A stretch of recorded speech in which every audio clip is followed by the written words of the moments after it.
بسم اللہ الرحمن الرحیم۔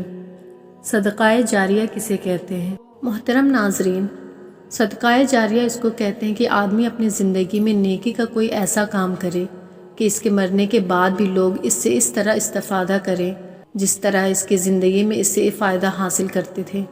مثلا قرآن مجید یا دینی کتاب وقف کرنا، لوگوں کے لیے پانی کا انتظام کرنا یا کوئی ہسپتال بنوانا وغیرہ ہے۔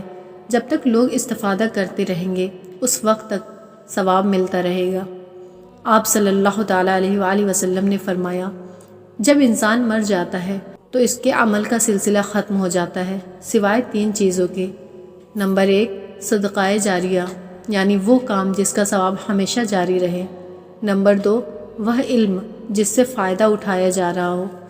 نمبر 3 نیک اولاد جو اپنے ماں باپ کے لیے دعا کرے۔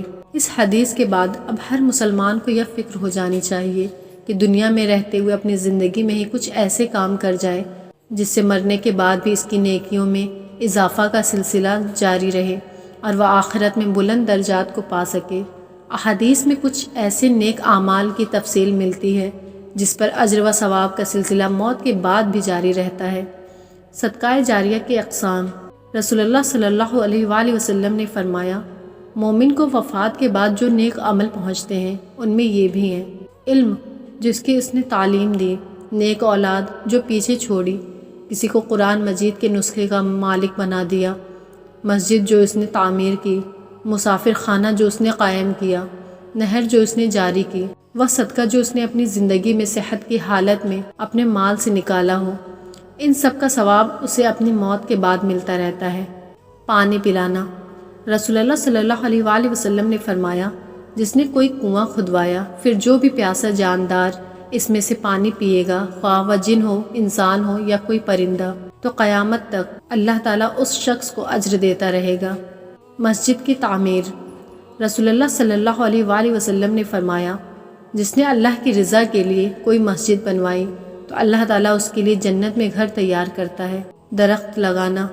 رسول اللہ صلی اللہ علیہ وآلہ وسلم نے فرمایا، جو مسلمان کوئی پودا یا درخت لگاتا ہے تو اسے جو کچھ کھا لیا جائے وہ اس کے لیے صدقہ بن جاتا ہے، اس سے جو کچھ چوری ہو جائے وہ اس کے لیے صدقہ ہے، درندے اس سے جو کھا جائیں وہ اس کے لیے صدقہ ہے، جو کچھ پرندے چگ جائیں وہ اس کے لیے صدقہ ہے، اور جو کوئی اسے نقصان پہنچائے، کیڑے دیمک، وہ بھی اس کے لیے صدقہ ہے۔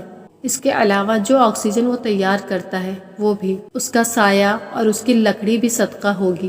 درخت لگانے کی اہمیت اس حدیث سے بھی پتہ چلتی ہے کہ آپ صلی اللہ علیہ وآلہ وسلم نے فرمایا، اگر قیامت اس حال میں آ گئی کہ تم میں سے کسی کے ہاتھ میں کھجور کا پودا ہے، اگر وہ قیامت قائم ہونے سے پہلے اسے لگا سکتا ہو تو اس کو چاہیے کہ اسے لگا دے۔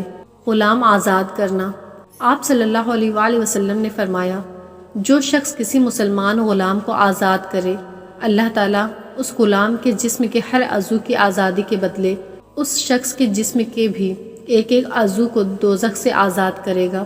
نیک اولاد۔ رسول اللہ صلی اللہ علیہ وآلہ وسلم نے فرمایا، بلا شبہ اللہ تعالیٰ جنت میں نیک آدمی کا درجہ بلند فرماتا ہے تو وہ حیرت سے پوچھتا ہے، اے میرے رب، مجھے یہ مرتبہ کہاں سے ملا؟ تو اللہ تعالیٰ فرماتا ہے، تیرے اولاد کی وجہ سے کہ اس نے تیرے لیے دعائیں مغفرت کی۔ وقف۔ یہ بھی صدقہ جاریہ کی ایک شکل ہے۔ وقف سے مراد کسی نیک کام کے لیے اپنا مال اس طرح دے دینا کہ بندگان خدا کو اس سے فائدہ ہو۔ رسول اللہ صلی اللہ علیہ وآلہ وسلم نے فرمایا، بہترین صدقات میں سے اللہ کی راہ میں کسی خیمے کا سایہ مہیا کرنا یا اللہ کے راستے میں کوئی خدمت گار وقف کرنا۔ مسافروں پر خرچ۔ نبی کریم صلی اللہ علیہ وآلہ وسلم نے فرمایا، مسلمان کا وہ مال کتنا عمدہ ہے جو مسکین، یتیم اور مسافر کو دیا جائے۔ اللہ کی راہ میں مال خرچ کرنا۔ صدقہ جاریہ سے مراد نیکی و بھلائی کے ان کاموں میں مال لگانا ہے جن سے لوگوں کو فائدہ پہنچے اور مال خرچ کرنے والے کو ثواب ملتا رہے۔ مثلاً اسکول، مدرسہ، مسافر خانہ یا ہسپتال کی تعمیر، کوئی مفید دوا بنانا، ٹوٹی ہوئی سڑک بنانا یا پل تعمیر کرنا جس سے لوگوں کو آمد و رفت میں سہولت ہو۔ اس کے علاوہ پانی پلانا، درخت لگانا، مسجد کی تعمیر وغیرہ میں مال خرچ کرنا۔ ناظرین، ہمیں چاہیے کہ ایسا عمل ضرور کریں کہ مرنے کے بعد بھی ثواب ملتا رہے، ایسا نہ ہو کہ مرنے کے بعد کوئی اچھا عمل باقی نہ رہے۔